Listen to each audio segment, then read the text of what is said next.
Madame, Monsieur, bonsoir. Dans l'actualité de ce mardi 12 mars 2019, ils ont dit non au 5e mandat. Aujourd'hui, ils ne veulent pas non plus de la prolongation du 4e mandat de Bouteflika. Au lendemain de la lettre adressée par le président à la nation, les étudiants ont décidé de manifester et ils maintiennent la pression pour exprimer le rejet des annonces faites par le chef de l'État. Asma Laïd les a suivis à Place Audin et la Grande Poste pour avoir leur réaction.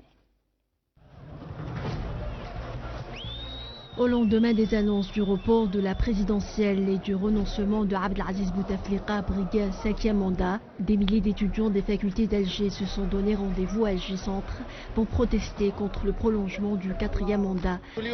Comme étudiants, nos requêtes elles sont simples et franches et directes. Gouvernement qui démissionne et dissolution du Parlement. C'est tout simple. Parce que la supercherie qui s'est passée le barah, c'était un discours très vide, au contraire, ça joue en leur faveur.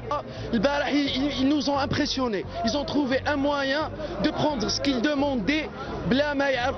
C'est pour ça ما نسكتوش ونقعدوا واقفين كامل ما نحوش الشجره بجذورها. الانتخابات هذه ما رانا ضدها. الدستور قلنا نديروا انتخابات. تمديد هدايا الا التمهيد. راكم تمهدوا فينا، راكم حابين تبربرونا. لا رانا كونتر. À travers ce rassemblement, les étudiants ont exprimé leur indignation et le refus des décisions prises par le chef de l'État. En fait, ce qu'il vient de faire, c'est uniquement, pour moi, anticonstitutionnel, vu qu'il vient juste de prolonger son mandat sans même être élu, en fait. Et donc, aujourd'hui, les étudiants sont outrés. Ils sont vraiment outrés, ils ne sont pas d'accord. C'est pas en enlevant Ouyahia, en mettant Bedoui et l'Amamara qui font partie du même clan que les choses vont changer. Aujourd'hui, c'est tout le système radical, c'est tout le système qu'on veut, on veut que tous les systèmes partent. Ils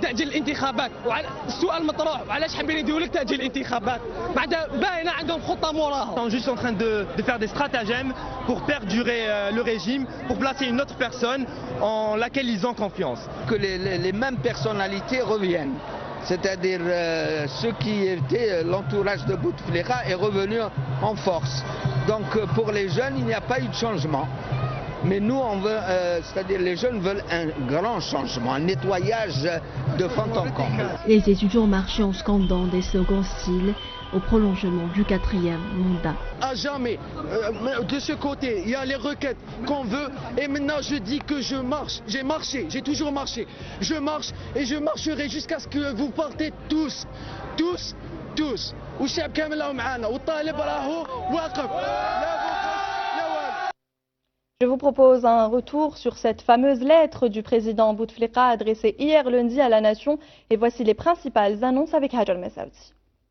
Dans son message à la nation, lu hier sur la télévision publique algérienne, Abdelaziz Bouteflika a été clair sur deux choses. Il n'y aura pas de 5e mandat et il n'y aura pas d'élection présidentielle le 18 avril prochain. Autrement dit, le président de la République reste à son poste au-delà de l'expiration du temps légal prévu le 28 avril prochain. Dans sa lettre, Abdelaziz Bouteflika évoque un vaste changement au sein du gouvernement, notamment sur la conférence nationale inclusive et indépendante qui devrait se tenir selon lui avant la fin de l'année 2019. Avant de conclure, il a dit, je cite, « Je m'engage, enfin, si Dieu m'accorde vie et assistance à remettre les charges et les prérogatives du président de la République au successeur que le peuple algérien aura librement élu. » Quant à la date du scrutin présidentiel, elle reste totalement floue. À noter qu'à cette occasion, le chef de l'État sortant a fait une réapparition publique, également sur la chaîne publique Canal Algérie, montrant le président recevoir le chef d'état-major des armées, Ahmed Gaït Salah, ainsi que le Premier ministre, Ahmed Ouyahia, venu lui remettre sa lettre de démission.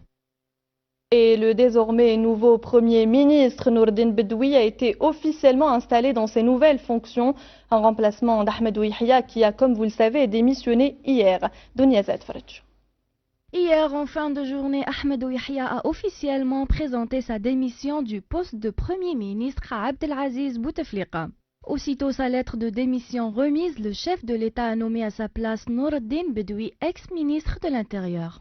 Dans le même temps, Ramtan Lamamra a été nommé au poste de vice-premier ministre, un poste créé pour la première fois et dont le décret a été signé hier. Aujourd'hui, l'heure est déjà à la passation de consignes entre le désormais ex-premier ministre et le nouveau premier ministre Nour el-Din Bedoui.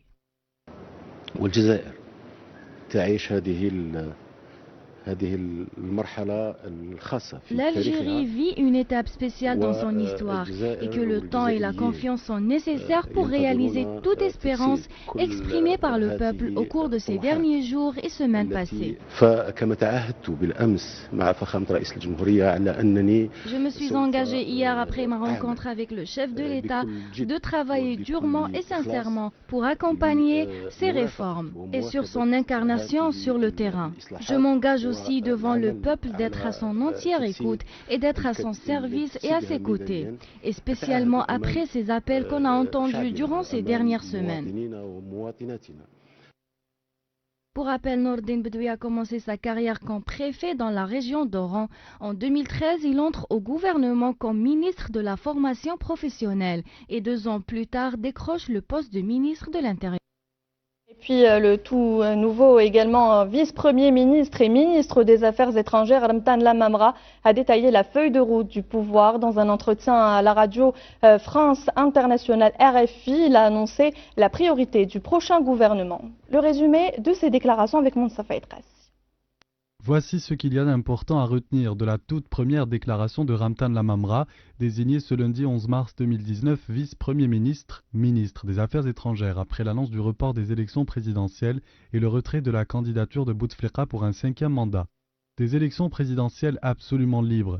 Une conférence nationale inclusive et indépendante qui adoptera la Constitution. Un choix souverain de la nouvelle date de l'élection présidentielle. La création d'une commission électorale nationale et indépendante qui s'appellera la CENI. Le ministère de l'Intérieur et les démembrements de l'État en seront à la disposition. Il faut comprendre par là que cette nouvelle commission remplacera la haute instance indépendante de surveillance des élections, dissoute hier lundi. Le président de la République, Abdelaziz Bouteflika, a signé un décret présidentiel mettant fin aux fonctions du président de l'AIS, Abdelwaheb Derbel, et des membres désignés de cette instance. Le Conseil constitutionnel continuera à assumer ses responsabilités. L'affaire sera d'ici là celle de tous, sauf du gouvernement. La création d'un gouvernement de compétences bénéficiant de la confiance des participants à la conférence nationale. Pour Ramtan Lamamra, il s'agit là d'une responsabilité historique qui ne permet aucun droit à l'erreur. C'est aussi le tournant le plus historique depuis l'indépendance en 1962. Le vice-premier ministre, ministre des Affaires étrangères, Ramtan Lamamra, répondait aux questions de la radio française RFI dans le cadre d'un entretien exclusif. Et décryptage ce soir avec notre invitée Louisa Hnoun, secrétaire générale du Parti des Travailleurs. Bonsoir Madame Hnoun. Bonsoir. Je rappelle que vous avez à votre actif plus de 40 ans de militantisme. Vous êtes une femme politique. Vous allez un petit peu nous aider à y voir plus clair suite à cette annonce surprenante peut-être pour certains. On a dit non, enfin la population a dit non au 5e mandat. Il a répondu « je vous ai compris » en quelque sorte, non au 5e mandat, mais je prolonge mon 4e mandat. Tout à fait. Et mais je crois que la lecture a été faite par nos jeunes, nos étudiants qui sont éblouissants de conscience politique, de compréhension, de... Il y a un réel éveil aujourd'hui. Non, mais en fait la conscience elle était là. Et bon, elle a explosé comme ça au grand jour dès l'annonce de la décision de déposer la candidature du président de la République au 5e mandat. Et le 22 février, c'était l'aboutissement, donc le déclenchement de ce processus. Nous, on dit que c'est un processus révolutionnaire. Ceux qui ne veulent pas entendre, en réalité, ils pratiquent la fuite en avant parce qu'ils croient que c'est un orage d'été, alors que c'est une lame de fond.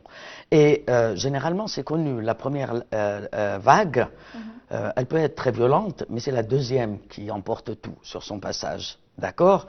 Mais je pense qu'ils n'ont pas encore compris la leçon, parce que sans ça, il n'y aurait pas eu le communiqué d'hier et les annonces d'hier.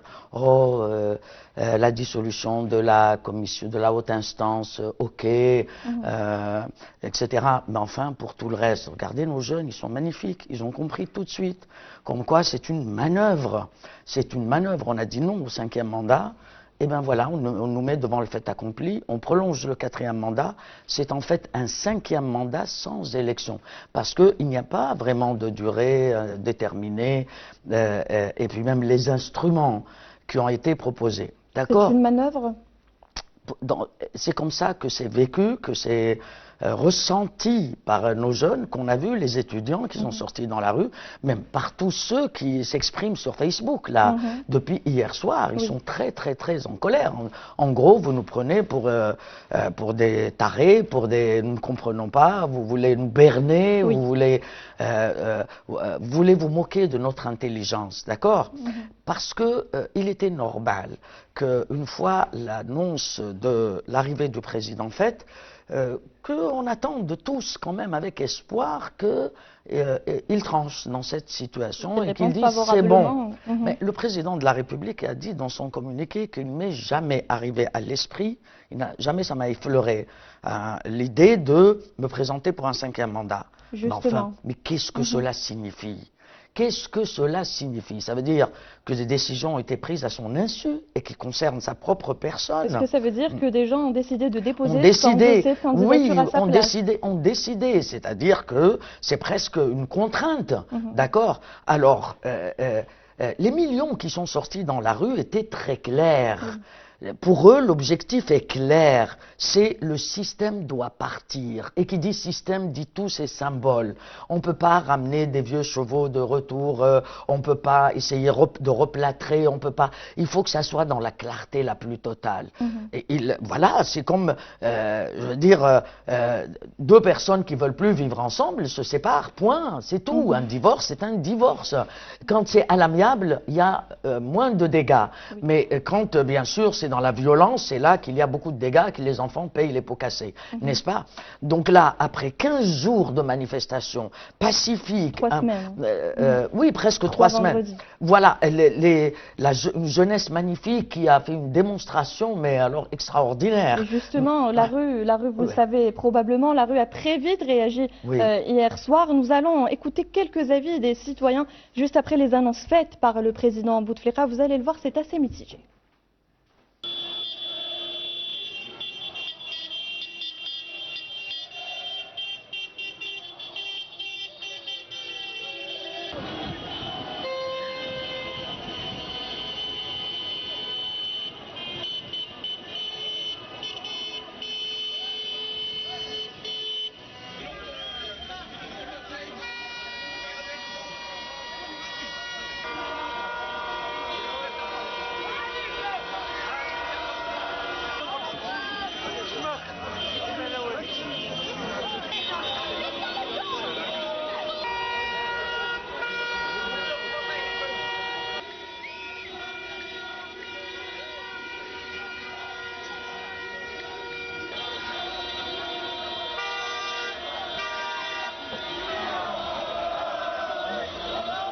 Algérienne n'est pas dupe.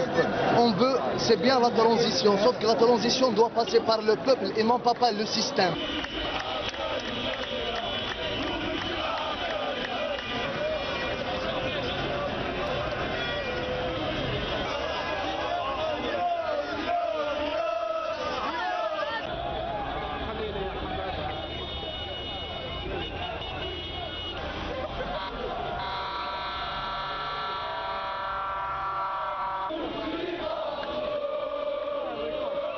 La marche Nouassaïg Bgaït, elle vient en réponse au discours du président de la République algérienne et qui قارن نبدل كان العباد ماشي ذا النظام. La réponse est cinglante.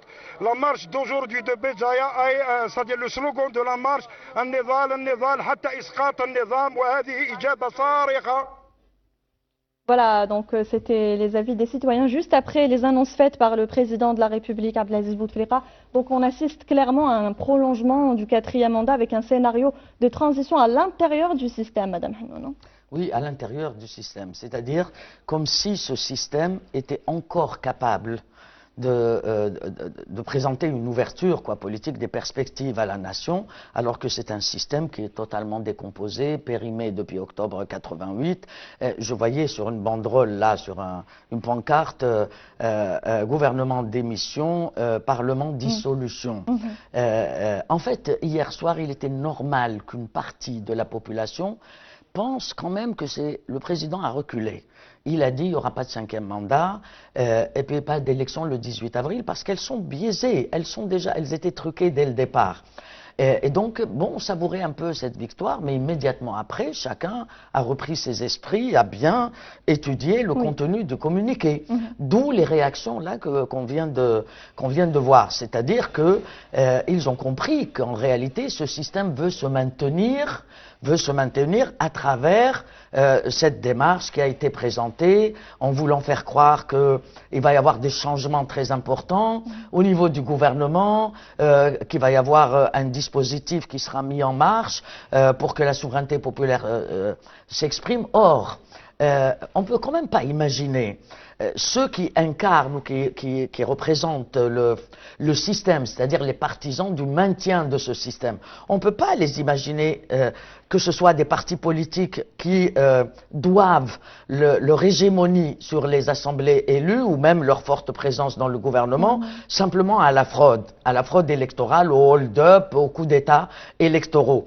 Ou les hommes d'affaires véreux, les prédateurs qui ont accumulé des fortunes colossales par l'argent public, par la propriété publique, et on ne peut pas les imaginer en train de se faire harakiri en opérant un tournant vraiment démocratique et en voulant remettre le pouvoir au peuple. Ce n'est pas vrai, ce n'est pas possible. D'ailleurs, aucun système autoritaire comme le nôtre, qui est un système de parti unique, replâtré après octobre 88, avec une façade démocratique mais artificielle, c'est le même système autoritaire, il n'a plus la force de se régénérer, il n'a plus la force de se réformer. Et donc, pour eux, en fait, il s'agit de réforme. Ils parlent de réforme depuis le début. Ça rejoint d'ailleurs ce que disent les partis de l'Alliance. Le président, quand il défendait le 5e mandat, il veut aller vers des réformes profondes. Oui. Vous savez, le bilan du 4e mandat, tout le monde le connaît.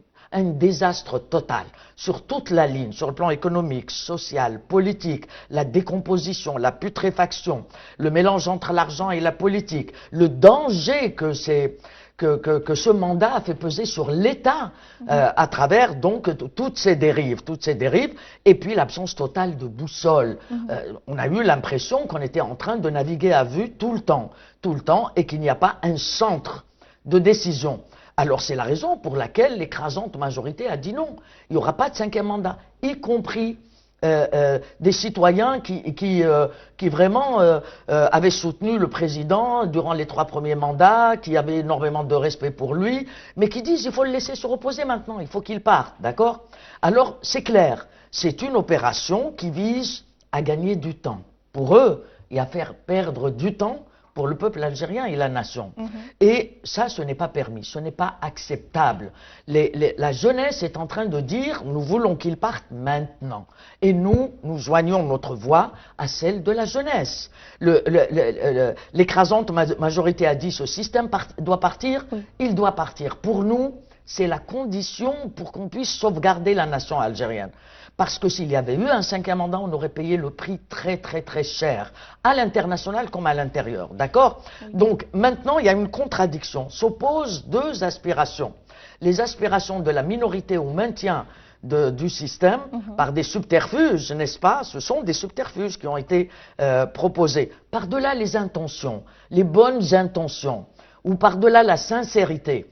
Et il y a d'un côté cette aspiration profonde de l'écrasante majorité du peuple mobilisé comme un seul homme depuis maintenant près de 3 semaines pour dire partez, partez, nous voulons décider de notre sort. Ça veut dire qu'il faut que la parole revienne au peuple pour qu'il définisse lui-même la forme et le contenu des institutions dont il a besoin pour l'exercice de sa souveraineté. Ça veut dire qu'il définisse les politiques conformes à ses aspirations.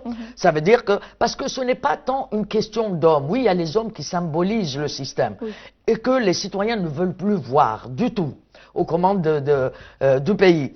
Mais il y a l'affaire de tout un système. Le citoyen de Béjaïa, il vient de le dire. Il dit, c'est pas un tel est parti ou Yahya est parti, puis l'autre il vient le remplacer. On prend les mêmes et on recommence. On prend les mêmes et on recommence. Non, ça ce n'est plus possible. Ça y est, cela fait maintenant à peu près 2 ans que nous tirons la sonnette d'alarme en leur disant nous ne sommes pas loin du point de rupture. Quand la quantité se transforme en qualité, et que ça veut dire ceux d'en bas disent nous n'en voulons plus.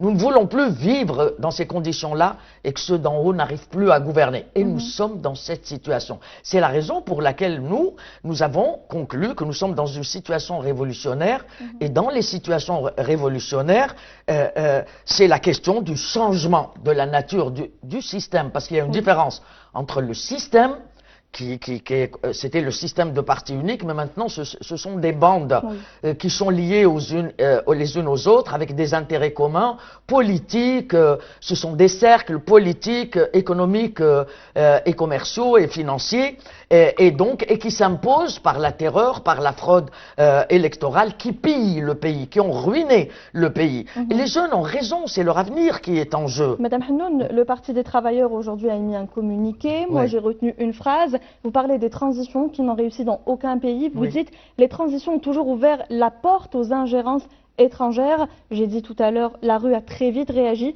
mais la France a également très vite réagi. Le président français a salué la décision d'Abdelaziz Bouteflika. Si vous n'avez pas écouté sa déclaration, je vous propose de réécouter. On revient juste après. Je salue la décision du président Bouteflika qui ouvre une nouvelle page dans le développement de la démocratie algérienne.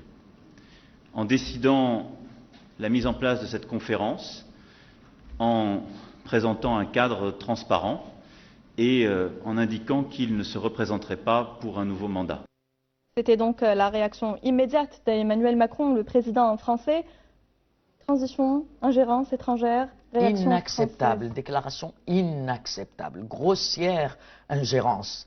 Peut-être que M. Macron a oublié que l'Algérie est indépendante depuis 1962, que nous ne sommes ni la Guadeloupe, ni la Martinique, ni l'île de la Réunion, ni les autres dom-tom, qui sont toujours sous colonisation française. Nous sommes un pays indépendant. Nous avons tous les attributs de l'indépendance et nous voulons les préserver. Et c'est la raison pour laquelle l'écrasante majorité est sortie pour dire non au 5e mandat, parce que le 5e mandat nous aurait coûté, comme je l'ai dit, je le répète, des concessions mortelles sur le plan de notre politique extérieure, sur le plan de nos principes en matière de diplomatie, sur le plan de notre orientation, sur le plan économique, c'est-à-dire les nationalisations, la propriété collective, etc.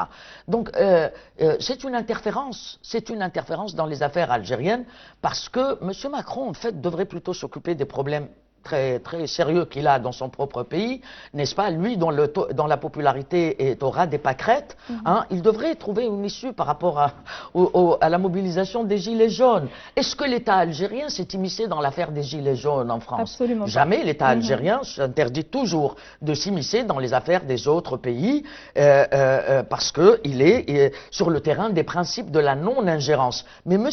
Macron, comme il est en crise majeure lui-même, et son impopularité a atteint des degrés incroyables. Beaucoup d'autres réactions de politique française. Voilà, et alors c'est connu, tous les régimes qui sont en crise, les régimes occidentaux, y compris des États-Unis, plus ils sont en crise, plus ils essayent d'exporter leur crise ailleurs, à travers des guerres, des interférences, etc.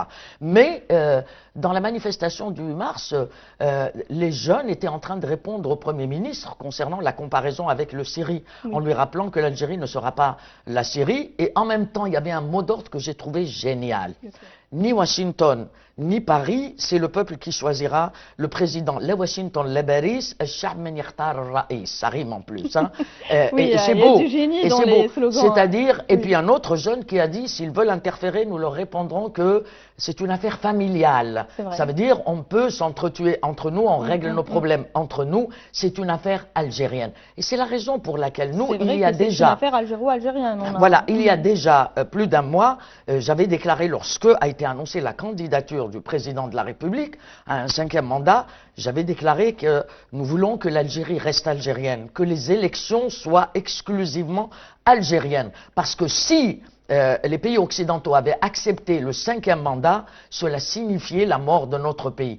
Donc, oui, mais il y en aura d'autres, des pays du Golfe, bien sûr, qui essayent. Moi, j'ai lu plusieurs articles qui ont été publiés, par exemple, au Liban, qui font état de réunions secrètes ici et là, dans des pays arabes, avec même des sionistes, des Américains et quelques Algériens, bien sûr des mercenaires contre leur propre pays, qui essayent de transformer ce soulèvement révolutionnaire en un printemps arabe, c'est-à-dire le chaos. Le printemps arabe, il a été confectionné dans les officines de la CIA, sauf la révolution tunisienne, et le soulèvement révolutionnaire en Égypte, mais qui ont été dévoyés quand même. Oui. Donc, c'est pour disloquer les nations, et non, chez nous, c'est une révolution authentique.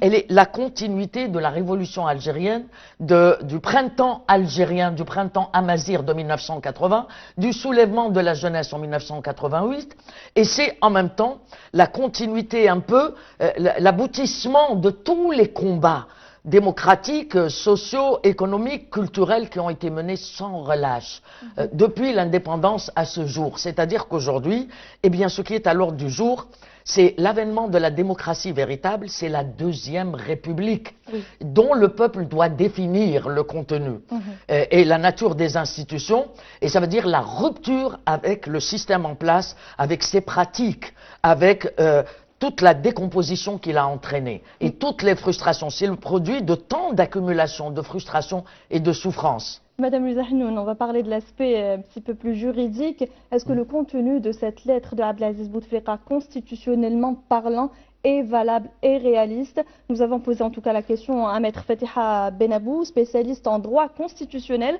On va l'écouter et on va commenter cela avec vous.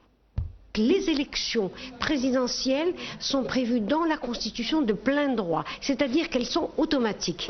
Le président de la République ayant un mandat de 5 ans, il ne peut pas reporter. Il n'y a aucune disposition qui lui permet de reporter les élections présidentielles lorsqu'elles arrivent à terme. Sinon, nous tombons dans ce qu'on appelle une phase A constitutionnelle, et ça peut arriver. Quant à la prorogation de son mandat présidentiel, la Constitution également ne prévoit pas le report du mandat présidentiel qu'en cas de guerre. Beaucoup de gens parlent des circonstances exceptionnelles. Non, les circonstances exceptionnelles, lorsqu'il y a application de l'article 107, il n'y a que le report des élections du Parlement qui sont prévues conformément à l'article 119 de la Constitution. Donc le président de la République n'a répondu ni à l'article 107, ni à l'article 110, ni à l'article 102. Je vous pose la question, Madame Hnoun, parce que vous avez fait des études de droit à Annaba. Oui. Quel est votre avis là-dessus? Madame Fatiha Benabou a entièrement raison. D'ailleurs, elle ne s'est jamais trompée sur ses analyses, sur le terrain qui est le sien, quoi. Elle est constitutionnaliste, c'est tout à fait juste. Si on devait partir de l'aspect juridique constitutionnel, c'est une démarche qui est en dehors de la Constitution, d'accord? Mais en même temps, nous ne sommes pas dans une situation de guerre, nous ne sommes pas dans une situation d'exception, donc ce n'est pas à justifier. Mais nous sommes dans une situation de crise, en fait, de crise politique qui a ouvert la voie à une crise révolutionnaire. Et donc, la réponse a été politique. Elle n'a pas été constitutionnelle, ni juridique. C'est une réponse politique, c'est une décision politique. Voilà, bon, tout comme l'a été d'ailleurs l'arrêt du processus électoral en 1992, quoi, après les élections législatives de décembre 1991. C'était beaucoup plus une décision politique qui a été argumentée par la situation dans laquelle se trouvait le pays. Et c'est après qu'on est entré dans une situation de guerre de terrorisme. Donc, mais si seulement, auparavant, il y avait eu une modification de la Constitution pour transformer le quinquennat en septennat. Comme c'était en débat, comme ça, c'était dans l'air en 2018, on serait resté dans un cadre constitutionnel. Mais ça aussi, ça aurait été intolérable pour la majorité du peuple, d'accord? Parce que ça aurait été encore une manœuvre pour faire durer le mandat, d'accord? Donc c'est clair que ce soit un constitutionnaliste ou un étudiant ou un Algérien, un simple travailleur ou un commerçant, ils sont quand même capables de lire la Constitution et de faire une lecture politique. Donc c'est la raison pour laquelle il y a ce rejet. Si le président avait annoncé je ne serai pas candidat pour un 5e mandat et je reporte les élections juste le temps que ça soit bien organisé parce que cette instance ne peut pas le faire, cette administration ne peut pas le faire, ce gouvernement ne peut pas le faire. Donc il nous faut réunir toutes les conditions et tout de suite, c'est-à-dire on enclenche le processus pour des élections, mais à l'écoute du peuple. C'est-à-dire à l'écoute du peuple, qu'est-ce que le peuple veut comme régime? Quelle est la nature du régime qu'il veut? Est-ce qu'il veut un régime parlementaire ou bien présidentiel ou semi-présidentiel? Parce que nous avons un régime présidentialiste qui est la négation de la souveraineté du peuple et de la démocratie puisqu'il concentre les pouvoirs entre les mains du président. C'est-à-dire qu'il faut un débat. Il faut d'abord un débat national parce que maintenant le débat est ouvert. Il est ouvert dans la société. On n'a jamais vécu ça. C'est formidable. Et à un niveau politique et intellectuel extraordinaire. Et donc, il y a une recherche des formes de gouvernement, de qu'est-ce qu'on fait, une assemblée constituante, etc. Nous sommes pour l'élection d'une assemblée constituante. Si le président avait dit, je ne me présente pas, et je restitue mon mandat au peuple, comme l'a fait le défunt président vénézuélien Chavez, quand il a dit, je convoque des élections à une assemblée constituante et je lui remets mes prérogatives. Mes fonctions de président, c'est que lui, il n'avait pas peur de son peuple. Ici, le système a peur du peuple parce que lui n'a plus aucune base sociale en dehors des oligarques prédateurs, en dehors des mafias, en dehors des responsables qui veulent garder leurs privilèges, leurs postes, etc. Donc, si le président avait dit ça, bien sûr que les gens auraient applaudi et il serait sorti par la très grande porte. Vous pensez qu'il a raté l'occasion de sortir? Je pense qu'il a raté l'occasion, malheureusement, parce que ce qu'il propose, bon, ça veut dire on va encore continuer à louvoyer, mais la rue va, c'est-à-dire que la mobilisation va aller crescendo, contrairement à ce qu'ils pensaient eux, parce qu'ils croyaient qu'avec ces annonces d'hier, tout le monde va se calmer, on va rentrer chez nous et puis c'est bon. Non, non, non, ce n'est plus possible cela. Le déclic s'est produit, ça y est. Il est apparu clairement que les ressorts de la nation n'ont pas été détruits par ce système morbide, quoi, et moribond. Et donc à partir de là, lui, il propose une conférence nationale. Une conférence nationale, bon, d'abord une conférence nationale, elle peut pas être souveraine. Elle peut pas s'autoproclamer souveraine. Justement, on va parler de cette conférence nationale très rapidement parce qu'on est un petit peu serré par le temps, on est limité par le temps. Il y a une proposition, il y a un nom qui a été proposé, celui de Lakhdar Brahimi. Est-ce que vous pensez qu'il pourrait présider cette conférence nationale, ce débat national? Je rappelle qu'il avait déclaré en septembre, 60 ans, c'est l'âge de la retraite. Est-ce que ce n'est pas un petit peu contradictoire s'il accepte d'occuper ce poste? Pas seulement. M. Lakhdar Brahimi, selon les informations qui ont circulé en 2014, aurait été approché pour qu'il soit le candidat du système, quoi. Du système, mais il aurait refusé clairement, c'est-à-dire niet. Et donc là, j'ai des doutes. De ce que je sais, il a demandé du temps, quoi, pour réfléchir. J'ai des doutes parce que, bon, connaissant la personne, quoi, de M. Brahimi, bon, ça m'étonnerait, mais en même temps, bon, je ne sais pas. On peut s'attendre à tout. Oui, bon, je ne sais pas. Voilà. Et pour finir, donc sur la conférence nationale, sur la conférence nationale, l'Assemblée constituante, c'est la souveraineté du peuple qui s'organise et qui définit lui-même la forme et le contenu des institutions dont il a besoin pour exercer sa souveraineté. D'accord? Ça veut dire que la Constitution, elle est débattue. Il y a un véritable débat national, il y a une organisation de la société dans des comités, dans des assemblées générales, etc. Et donc cette assemblée constituante, elle est vraiment l'émanation de la souveraineté du peuple. Donc elle a toute la légitimité pour décider de la nature du régime.